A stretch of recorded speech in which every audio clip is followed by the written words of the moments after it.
Out the SWAT team in Heartland, and 12 News' Nick Bohr is live in Heartland, where they're working to track down the source of that phony call. Hi, Nick.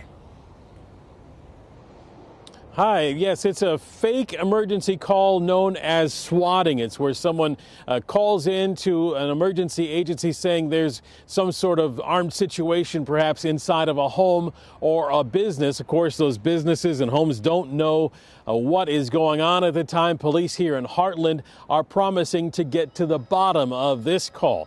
When News Chopper 12 was over the scene yesterday in Heartland on Ridgeway Place around 3 o'clock, I spoke to the homeowner who didn't want to go on camera, but he told me someone called police claiming they were his 17-year-old son, that he'd killed his mother and was going to harm himself.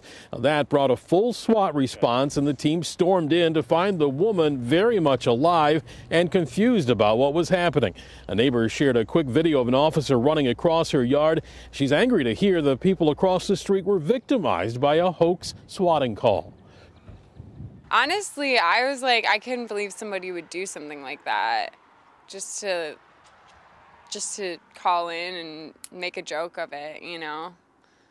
Because I'm sure a lot of other people were freaked out too that were around here.